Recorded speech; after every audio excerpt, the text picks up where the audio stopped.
spectacular. What did you learn? What did Falcon Heavy teach you? It teaches, I guess, taught me like crazy things can come true. Like, cause he'd said like, I didn't really think this would work.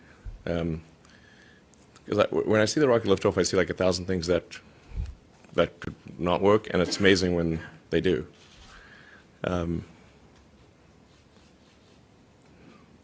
And I was really seeing the two boosters land synchronized, really just like the simulation. I mean, it makes me think like there really could be quite a scalable approach. You know, you could imagine large numbers of those just coming in, landing, taking off, landing, doing many flights per day. So I think it gives me a lot of faith for our next architecture, the sort of the interplanetary spaceship. You have different names for it, but BFR is kind of the code name. And it gives me confidence that BFR is really quite workable. But I was actually looking at the side boosters, and like, they're pretty big. You know, they're 16 stories tall, 60-foot leg span. But we need to be way bigger than that. So I think it's given me a lot of confidence that we can make the BFR design work.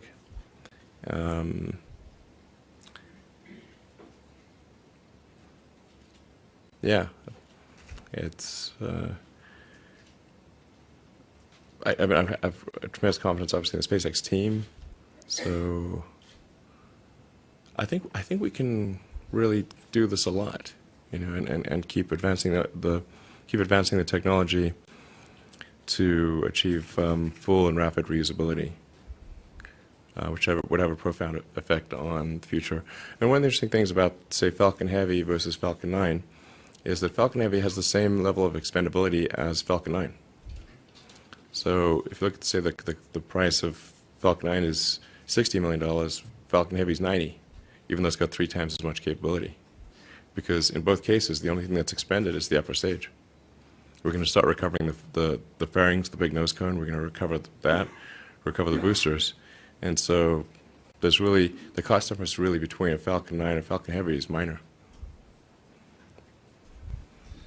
The next question from Marcia Dunn at Associated Press. Marcia Dunn, AP. What was going through your mind? How amazed were you to see your roadster up there with Starman just cruising along with the Blue Planet? And how long will we be getting live views, do you think, from the car? Well, I think it looks so ridiculous and impossible. And you can tell it's real because it looks so fake, honestly. Like, we'd have way better CGI if it was fake. And you know, the colors all look kind of weird in space. There's no atmospheric occlusion. You know, like everything looks too crisp. But we didn't really test any of those materials for, you know, is it space hardened or whatever, you know. So it just has the same seats that like a normal car has. It's just literally a normal car in space, which I kind of like the absurdity of that. And if you look closely, on the dashboard, there's a tiny roadster with a tiny spaceman. So, because Hot Wheels made a Hot Wheels roadster, and a friend of mine suggested, hey, why don't you put that Hot Wheels roadster with a tiny spaceman on the, you know, in the car too? I'm like, that'd be cool. Sure. So we did that.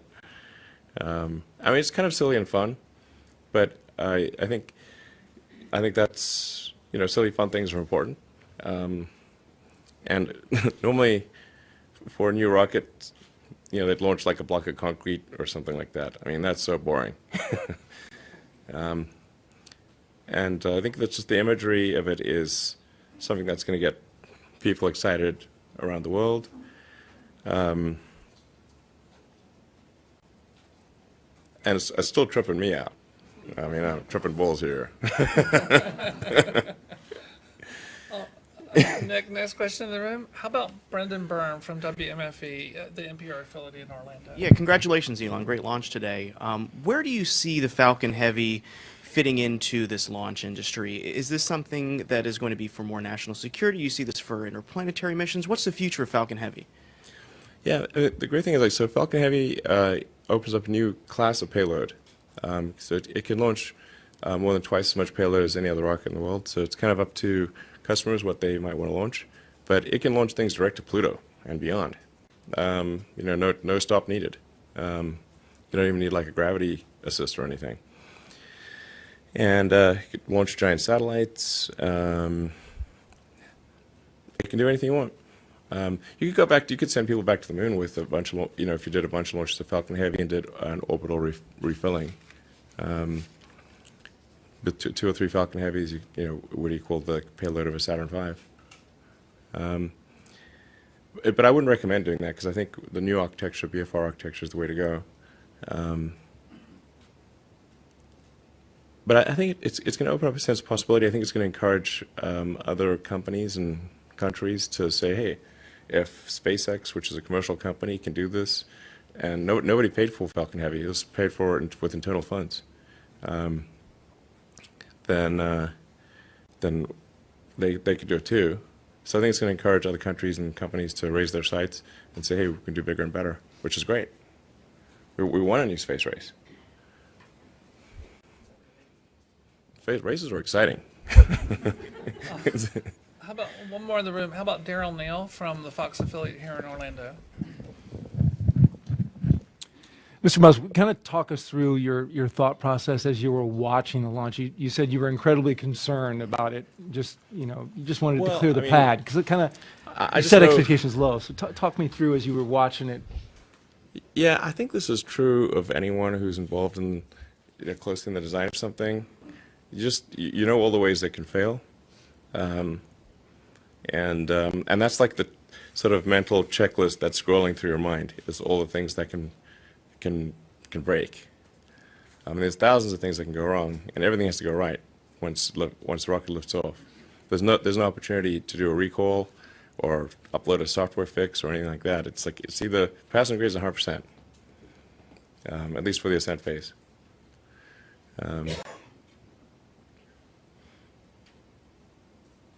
Yeah, I've seen rockets blow up so many different ways. So, you know, it's a big relief when it actually works.